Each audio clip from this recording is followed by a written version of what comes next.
Assalamualaikum teman-teman. Kembali lagi bersama saya Baik Ana Nurfitriana. Saya seorang penyuluh keluarga berencana. Di sini saya akan berbagi informasi tentang kesehatan gizi pada ibu hamil dan anak usia dini. Langsung saja ya. Seperti yang kita ketahui bersama, ibu hamil sangat rawan untuk mengalami masalah gizi. Nah, apa saja masalah gizi yang terjadi pada ibu hamil? Di antaranya yaitu SCAC atau kurang energi kronis.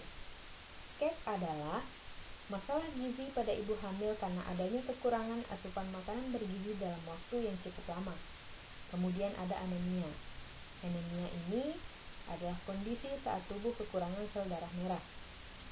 Ada yang tahu kenapa anemia sangat berisiko terjadi pada ibu hamil? Ya, ibu hamil sangat berisiko untuk mengalami anemia karena sebagian darahnya digunakan untuk mencukupi nutrisi bayi selama berada dalam kandungan. Bagaimana meningkatkan status gizi pada ibu hamil? Dapat dilakukan dengan memenuhi gizi seimbang.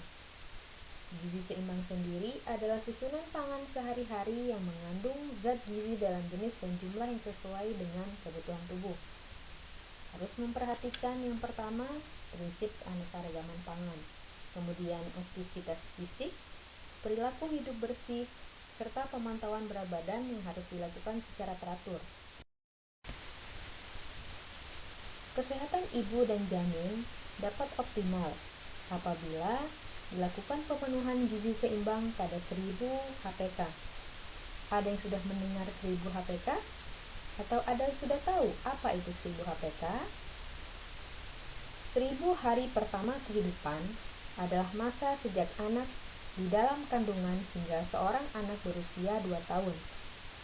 1000 hari pertama kehidupan sangat penting karena disebut dengan periode emas atau golden age, karena terjadi pertumbuhan otak yang sangat pesat sehingga harus dilakukan pemenuhan gizi yang seimbang dan optimal.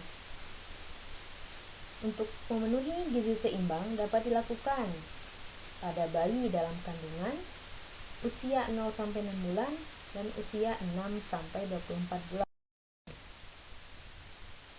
Pemenuhan gizi anak usia dini. Ada 3 sumber makanan bergizi yang dibutuhkan oleh tubuh. Yaitu apa saja? Yang pertama, sumber tenaga atau karbohidrat untuk dapat bergerak dan aktivitas. Contohnya apa saja? Ada ubi, nasi, jagung, roti, dan sagu. Kemudian yang kedua, ada sumber pembangun atau protein untuk dapat bertambah tinggi atau bertambah besar. Contohnya ada ikan, daging, tahu tempe, kacang-kacangan, dan telur.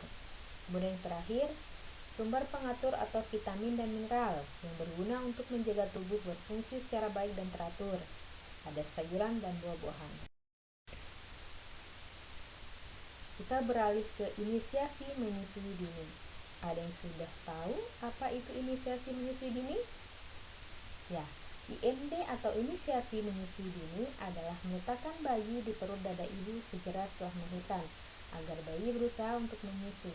Dilakukan dalam 1 jam setelah melahirkan, yang dibantu oleh petugas kesehatan, dan ini dilakukan jika kondisi ibu dan bayi dalam kondisi stabil. Apa saja manfaat dari IMD? Yang pertama, memberikan kesempatan pada bayi untuk mendapatkan kolostrum, yaitu tetes ASI pertama ibu yang kaya akan nutrisi dan membantu untuk mencegah penyakit. Kemudian, membantu keintiman antara ibu dan bayi, dan membantu ibu untuk pulih lebih cepat setelah proses melahirkan. ASI eksklusif. Saya yakin pasti sudah pada tahu itu apa ASI eksklusif.